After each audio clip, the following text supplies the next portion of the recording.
Les paillettes sont enfin tombées sur le plateau des 12 coups de midi ce samedi 1er avril.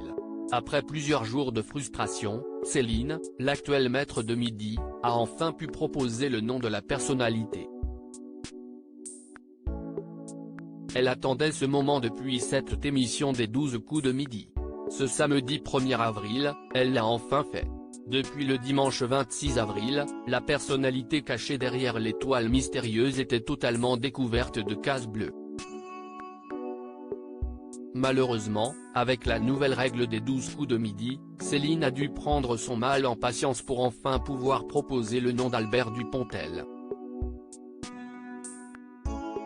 Désormais détentrice de sa première belle vitrine dans le jeu de TF1, d'une valeur de 44 950 €, Céline, dont la cagnotte globale s'élève désormais à 97 350 € de gains et de cadeaux, a accepté de se confier à Télé Loisirs. Je n'ai quasiment pas dormi les nuits précédentes. Télé Loisirs, aviez-vous peur de vous faire éliminer avant de remporter cette étoile mystérieuse ? Céline, j'avais très envie de remporter cette étoile mystérieuse. Je voyais les cases totalement dévoilées sans pouvoir faire de proposition. On m'a constamment attaqué en duel. Les autres concurrents se disaient qu'ils pouvaient remporter une étoile facilement en me sortant du jeu. Que ressentez-vous quand vous pouvez enfin donner le nom d'Albert Dupontel ? Céline, un énorme soulagement. Je ne voulais absolument pas perdre avant d'arriver à proposer un nom. Je n'ai quasiment pas dormi les nuits précédentes, j'étais sur les nerfs. Il faut prendre en compte ces facteurs de stress et de fatigue imposés par le rythme de tournage. Quand j'ai enfin pu me présenter devant l'étoile, toute la fatigue et le stress accumulés sont ressortis. L'aviez-vous identifié dès le début ? Au départ, avec tous les indices, j'avais 2 noms en tête.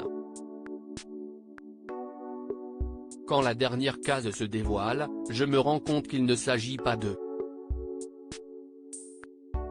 Il faut savoir qu'on voit moins bien sur le plateau que devant sa télévision. Je ne reconnais pas son visage. Comment finissez-vous par le reconnaître ? Je suis repassé par les indices. J'ai pris un morceau de papier où j'ai renoté tous les indices que j'avais en tête. J'ai dû refaire preuve de déduction et ça a fonctionné. Céline, les 12 coups de midi, à cause des grèves, certains n'ont pas pu venir pratiquer les jeux chez vous ? Je joue avec mes copains. C'est nous qui faisons nos jeux. Ce sont des soirées quiz qui peuvent durer toute la nuit. Des fois, on fait des PowerPoint avec des buzzers. Nous sommes des fous furieux. C'est super cool d'avoir des copains avec qui partager ma passion. C'est super chouette. Vous passez les sélections en 2018 et n'êtes convoqué qu'un ce début d'année. J'ai passé 2 fois les castings, en 2011 et une deuxième fois en 2018. Je n'avais jamais eu de nouvelles donc je pensais que c'était cuit. Au mois de février, j'ai reçu un coup de fil me demandant si je pouvais me rendre disponible le surlendemain.